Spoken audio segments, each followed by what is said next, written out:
Barrister রুমিন ফারহানা বাংলাদেশের রাজনীতিতে একটি আলোচিত নাম। তিনি বিএনপির নেত্রী। অন্তর্বর্তী সরকারের প্রধান উপদেষ্টা দায়িত্ব নেওয়ার পর বলেছিলেন যে তার উপদেষ্টা পরিষদের সবাই সম্পদের হিসাব দেবেন, কিন্তু এখনও দেননি। একই সঙ্গে এই সরকারের যে বিভিন্ন মন্ত্রণালয়ের কার্যক্রম নিয়ে রয়েছে নানা কথা। এসব বিষয়ে ডয়চে ভেলের সঙ্গে বিস্তারিত কথা বলেছেন ব্যারিস্টার রুমিন ফারহানা। আপনি যদি খুবই নিরপেক্ষভাবে দেখেন, আপনি দেখবেন শেখ হাসিনার 15 বছরের সাথে গত 1 বছর 2 মাসের শাসন ব্যবস্থা যেটা বলে সেটার খুব একটা বেশি পার্থক্য নাই। আমরা 14 বছরে বা 15 বছরে দেখেছিলাম শেখ হাসিনার একেবারে যিনি পিয়নের চাকরি করেছেন তিনিও 4000 কোটি টাকা নাকি 400 কোটি টাকার মালিক হয়েছেন। আবার এই সরকারের বিভিন্ন উপদেষ্টাদের মন্ত্রীদের যারা মন্ত্রী পদমর্যাদায় আছেন তাদের এপিএসদের দুর্নীতির কথা যখন আমরা শুনি, তাদের বিভিন্ন তথ্য যখন গণমাধ্যমে আসে এবং তাদের ব্যাপারে যখন কোনো ব্যবস্থা নেওয়া হয় না, তখন শেখ হাসিনার আমলের কথাই মনে হয়। কারণ সেই পিয়নকে উনি গণভবন থেকে বের করে দেওয়া ছাড়া আর কোনো লিগ্যাল স্টেপ উনি নেন নাই। এই সরকারেরও কারো বিরুদ্ধে যত অভিযোগই আসুক না কেন কোনো রকম কোনো আইনি ব্যবস্থা নেওয়ার দৃষ্টান্ত আমরা দেখি নাই। প্রত্যেক উপদেষ্টা হিসেবে যারা অ্যাপয়েন্টেড হয়েছেন তাদের প্রত্যেকের সম্পদের হিসাব দেওয়ার কথা ডক্টর মোহাম্মদ ইউনূস শুরুতেই বলেছিলেন। আমাদের চোখে কিন্তু এখনও কোনো উপদেষ্টাদের তথ্য আমার চোখে অন্তত পড়ে নাই। 1-2জন হয়তো বা দিয়েছেন, বাট সেটা পুরো ক্যাবিনেটকে রিপ্রেজেন্ট করে না।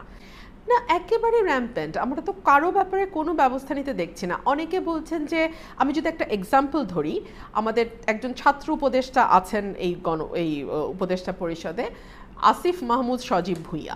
ওনার ব্যাপারে একটির পর একটি অভিযোগ এসছে।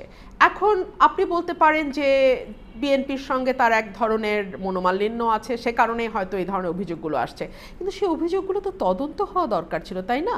অভিযোগগুলোকে খারিজ করতে হলেও তো একটা তদন্তের প্রয়োজন। সেরকম ন্যূনতম কোনো তদন্তও কিন্তু আমরা হতে দেখি নাই। অন্য উপদেষ্টারা তুলসী পাতা কিনা জানি না, তবে তাদের পিএস এপিএস এর ব্যাপারে ভয়াবহ রকম অভিযোগ অনেকের ক্ষেত্রে এসছে। এবং আমি একটা কথা মনে করি যে যদি উপদেষ্টাদের কোনো রকম পজিটিভ নডিং না থাকে তাহলে কেবলমাত্র পিএস এপিএস এর পক্ষে এত লুটপাট করা সম্ভব নয়। কারণ কাজটা তো মূলত উপদেষ্টারাই করবেন, সইটা তো উপদেষ্টারই যাবে, এবং সেই সই নিতেই তো আসলে এত দুর্নীতি।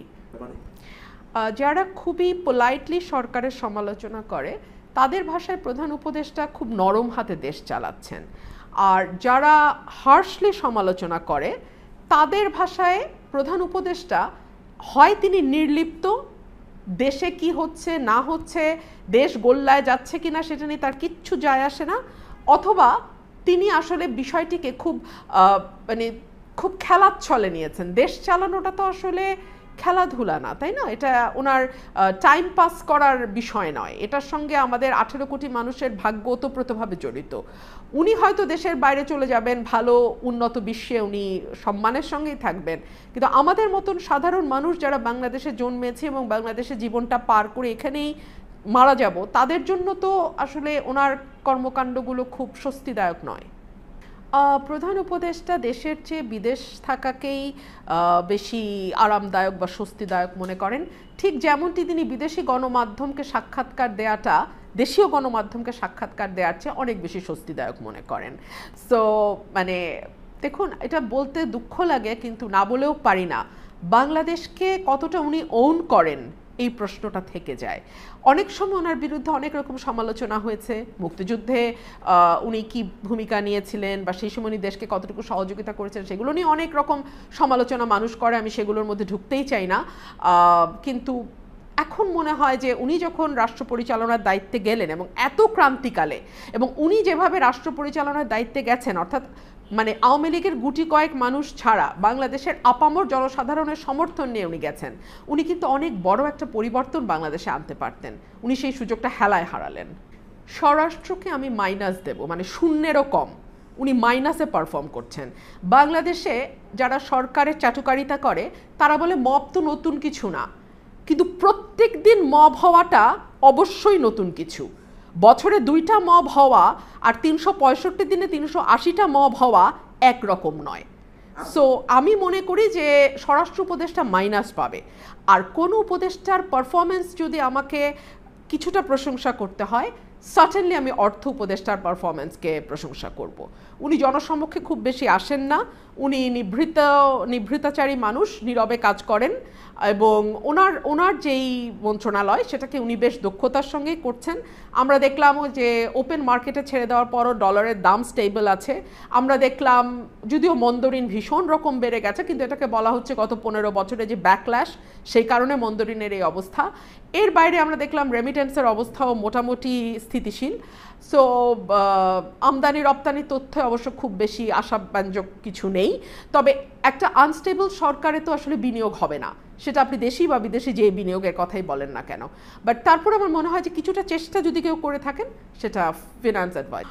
133 আসলে আমার মনে হয় যে 50-র কাছাকাছি আমি অর্থকে দেব। বাকি অন্যান্য মন্ত্রণালয়গুলোর খুব বেশি কাজ আসলে রিমার্কেবল কি হয়েছে এটা তো তারা প্রকাশও করে না। ঠিক যেমন আমাদের প্রধান উপদেষ্টা বিদেশ থেকে ফিরে এসে ওনার অর্জন কি সেটা জাতিকে জানায় না, ঠিক একইভাবে মন্ত্রণালয়গুলো কারা কোন জায়গায় কি কাজ করছে আমরা কিন্তু এর কোনো পুরোপুরি যে চিত্রটা সেটা আমরা পাই না। ও আরেকটা কথা আমার একটু যোগ করতে হয়, আইন উপদেষ্টার ব্যাপারে তিনি তো অনেক লম্বা চওড়া কথা বলতেন এবং তিনি লম্বা চওড়া কথার জন্যই সবসময় বিখ্যাত ছিলেন। তো আইন উপদেষ্টার সময়ে যতগুলো মামলা আমি আমার প্র্যাকটিসের সুবাদে দেখেছি, সেটাকে হাসিনার আমলের মামলার থেকে আপনি আলাদা করতে পারবেন না। একই এফআইআর, ফটোকপি এফআইআর, হাজার হাজার আসামি, অজ্ঞাতনামা আসামি, আপনার সঙ্গে আরেকজনের ব্যবসায়িক দ্বন্দ্ব, আপনি গিয়ে বৈষম্য বিরোধী মামলায় তাকে ঢুকিয়ে দিলেন, বৈষম্য বিরোধীর মামলা শুনলে হাইকোর্ট পর্যন্ত জামিন দিতে হেজিটেন্ট ফিল করে। সো এগুলো সমস্ত কিছু আমাকে ওই আগের রেজিমের কথা মনে করিয়ে দেয়। মানুষের ন্যূনতম যেই চিন্তার স্বাধীনতা, সেখানেও আমি হস্তক্ষেপ দেখছি। কেন বলছি? গত 14 মাসে যতগুলো মাজারের উপর হামলা হয়েছে, এতগুলো মাজারের উপর বাংলাদেশের জন্মের পরে এরকম হামলা আমরা দেখি নাই। আমরা আহমেদিয়া সম্প্রদায়ের উপর হামলা দেখেছি, আমরা দেখেছি কি করে লম্বা চুল রাখবার বা দাড়ি রাখবার দায়ে মানুষকে কেটে দিয়ে পেটানো হয়েছে, আমরা দেখেছি লাশ কবর থেকে তুলে নিয়ে পোড়িয়ে ফেলা হয়েছে। সো আপনি এইরকম একটা দেশে কোন বাক স্বাধীনতার কথা বলছেন? চ্যানেলগুলো ভয়ে থাকে যে আজকে একটা সংবাদ প্রকাশ করব, কালকে মব নিয়ে চ্যানেলের নিচে চলে যাবে, চ্যানেল বন্ধ করার হুমকি দিবে, ভাঙচুর করবে, কোটি কোটি টাকার ইনভেস্টমেন্ট নষ্ট করবে। সার্টেনলি এরকম বিভাজিত বাংলাদেশকে আমরা আগে দেখেছি। আপনিই বলেন, আমরা 15 বছরে কি দেখলাম? মুক্তিযুদ্ধের পক্ষের শক্তি, বিপক্ষের শক্তি, চেতনার পক্ষের শক্তি, বিপক্ষের শক্তি, মুক্তিযোদ্ধার সন্তান বনাম রাজাকারের সন্তান। আর এখন আওয়ামী লীগ চলে যাওয়ার পরে যেই দলগুলো ঐক্যবদ্ধভাবে আওয়ামী লীগের বিরুদ্ধে লড়াই করেছে, তারা একজন আরেকজনের দিকে যখন এমনভাবে আঙ্গুল তুলছে, এমনভাবে অ্যাকিউজ করছে, যেন একজন একজনকে ধ্বংস করে দিতে পারলে আনন্দিত হয়। নতুন করে উপদেষ্টা পরিষদ গঠনের প্রয়োজন পড়বে। কেন পড়বে তার কারণ আমি বলি। এখনও এই উপদেষ্টা পরিষদে এখন অলমোস্ট অক্টোবরের শেষ প্রায় 2 জন ছাত্র উপদেষ্টা আছেন, সেই 2 জনই নির্বাচন করবেন। সুতরাং আপনি বুঝতে পারছেন তারা অলরেডি অনেক বেশি সুবিধাজনক অবস্থানে আছে অন্য ক্যান্ডিডেটদের চেয়ে, নাম্বার 1। নাম্বার 2, আমরা যারা, বিশেষ করে আমার কথা বলতে পারি, আমি প্রার্থী হব নির্বাচনে ইনশাল্লাহ, এবং আমি যেভাবে এই সরকারের সমালোচনা করেছি, ভুল ত্রুটি নিয়ে আলাপ করেছি, আমি তো মনে করি যে এই সরকার আমাকে যেখানে আমার প্রয়োজন পড়বে, যদি আমার কনস্টিটিউয়েন্সিতে কোনো ঝামেলা হয়, এই সরকার আমাকে আমার স্মুথলি আমি ইলেকশন রান করতে পারি, সেই ভরসা আমি সরকারের উপর রাখতে পারছি না। আর এই সরকার তো সাধারণ মবে ডিল করতে পারে না। এই সরকার কিভাবে নির্বাচন করবে আপনি বলেন? এই স্বরাষ্ট্র উপদেষ্টাকে দিয়ে আপনি নির্বাচন আশা করেন? সাংবাদিক মাসুদ কামাল সরকারের বিভিন্ন বিষয় নিয়ে গণমাধ্যম সহ বিভিন্ন মাধ্যমে সরব। তিনি কথা বলেছেন ডয়েচে ভেলের সঙ্গে। অন্তর্বর্তী সরকারের প্রধান উপদেষ্টা যে বলেছিলেন উপদেষ্টা পরিষদের সবাই তাদের সম্পদের হিসাব দেবেন, একই সঙ্গে এই সরকারের কর্মতৎপরতা, তার সাফল্য ব্যর্থতা সবকিছুই বলেছেন ডয়েচে ভেলের সঙ্গে। একটা জিনিস আপনি খেয়াল করবেন, সবসময় যখন একটা নতুন সরকার আসে, তারা শুরুতেই একটা কথা বলে, কিছু কিছু প্রতিশ্রুতি দেয়। তার মধ্যে একটা হলো যে আমরা আয় ব্যয়ের হিসাব দেব। এটা কেন দেয়? এটা দেয় হলো 2টো কারণে। 1 নম্বর কারণ হলো যে জনগণ এই ধরনের একটা হিসাব পেতে চায়। তারা মনে করে এইটা বললে জনগণ খুশি হবে। আর দ্বিতীয় একটা কারণে বলে, তারা বোঝাতে চায় জনগণকে যে আমরা আসলে দুর্নীতি করব না, কারণ যদি দুর্নীতি করি তাহলে তো আর হিসাব দিতে পারবো না। এই দুটো কারণেই সবাই বলে। উনিও সেই গড্ডালিকা প্রবাহে গা ভাসিয়েছিলেন, যে জনগণকে খুশি করতে চেয়েছেন যে হাসিনা সরকার চলে গেছে, আমরা ভিন্ন একটা সরকার, এবং আমরা জনগণের ফিলিংসটা বুঝি, জনগণ কি চায় তা বুঝি। এবং দ্বিতীয় যত যে আমরা কোনো দুর্নীতি করব না, যার কারণে আমরা হিসেব দিতে চাই। ইন্টারেস্টিং হলো ওনারা দায়িত্ব নেওয়ার পরেই বুঝছেন যে দুর্নীতি হলো সবচেয়ে আরামদায়ক একটা কাজ, এবং সেই আরামদায়ক কাজটা করতে দেয়া তারা এত আরামে গা ভাসাইছেন, এখন চিন্তা করছেন আমরা হিসাব আর কীভাবে দেব। এবং ওনারা, আমি নিশ্চিত, হিসাব দিতে চেয়েও এই যে ওনারা হিসাব দিলেন না, এর মাধ্যমে ওনারা প্রমাণ করেছেন আসলে যে ওনারা দুর্নীতিতে আকণ্ঠ নিমজ্জিত হয়ে গেছেন। আগের গভর্নমেন্ট জানতো যে তারা অনন্তকাল থাকবে, কাজে তারা সেই হিসেবে দুর্নীতি করতে।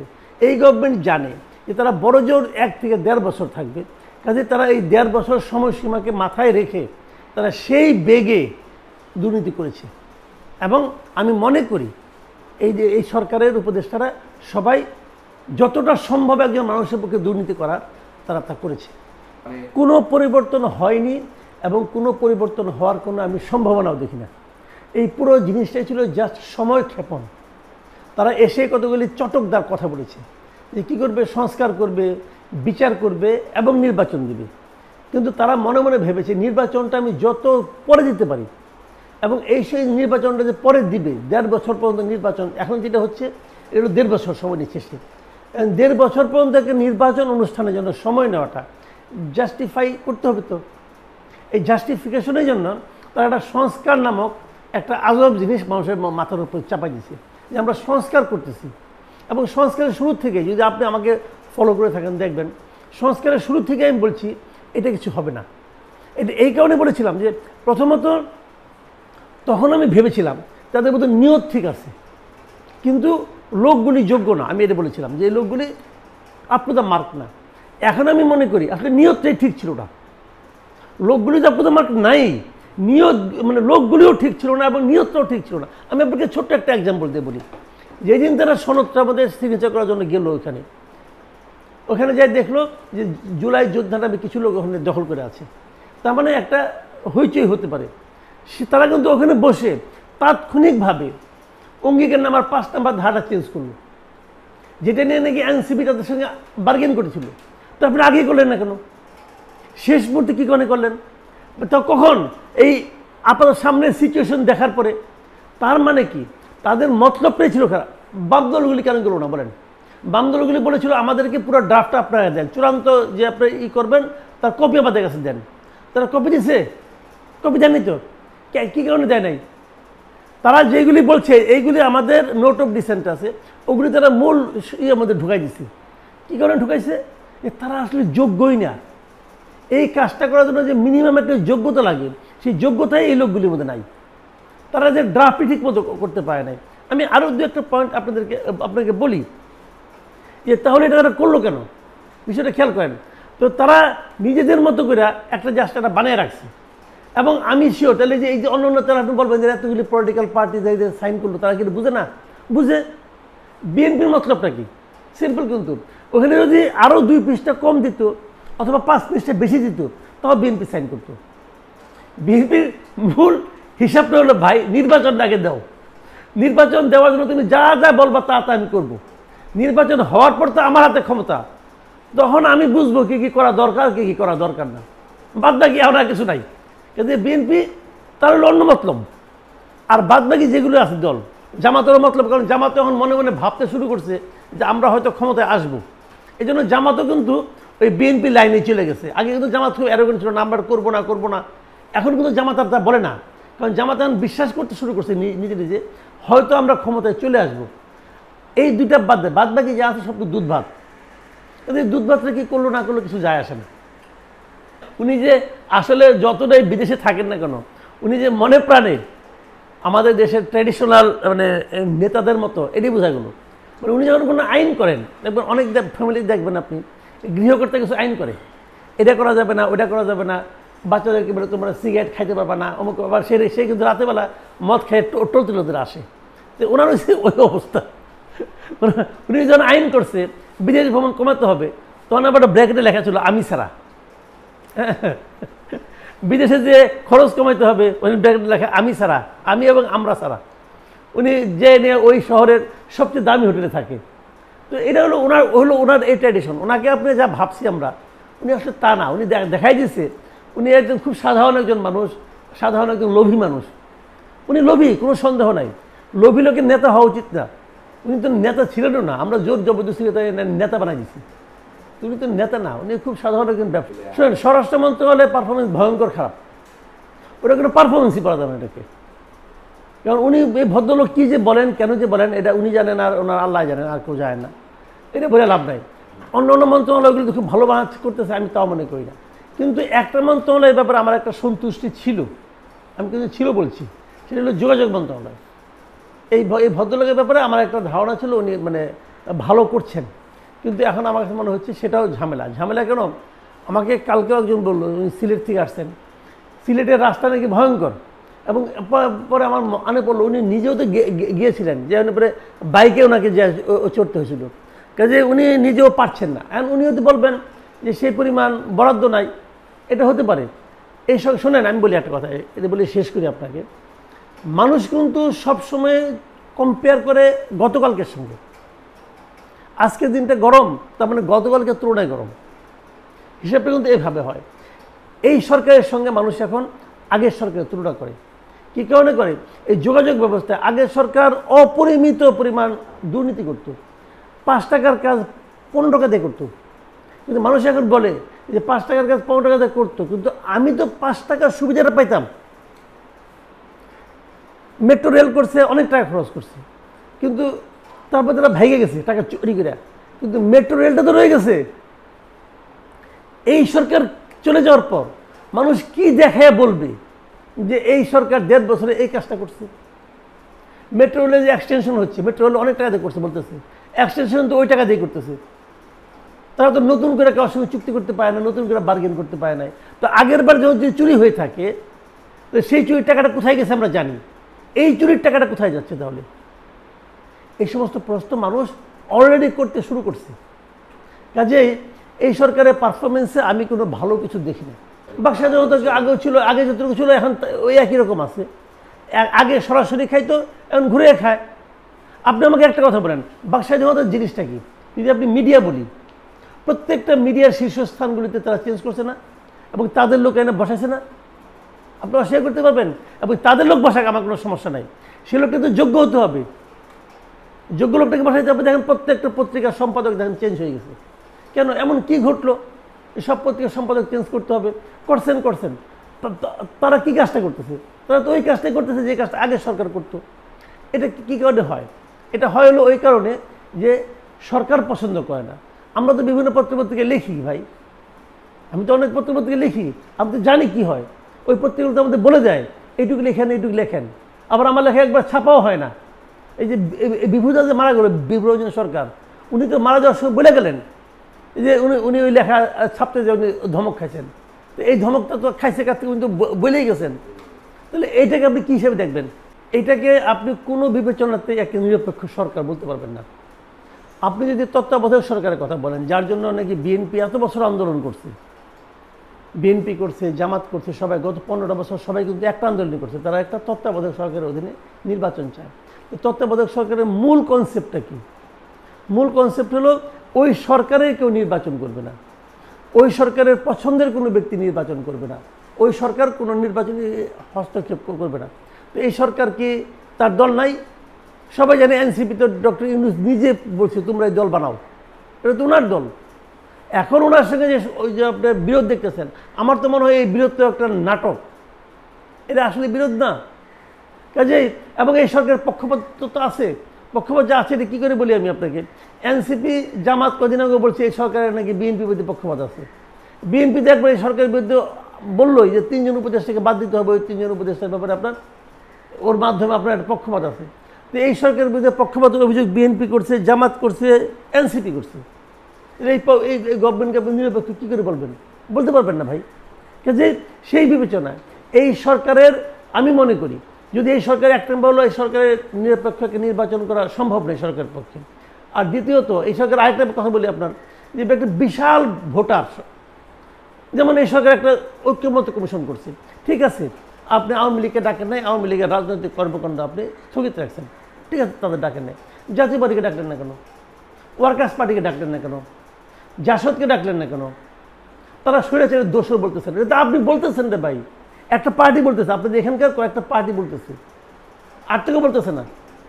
কাজে যতক্ষণ পর্যন্ত আপনাকে নিষিদ্ধ না করবেন, স্থগিত না করবেন, ততক্ষণ পর্যন্ত তাকে যদি আপনি না ডাকেন, তাহলে তো এটা পক্ষপাতদুষ্টতা।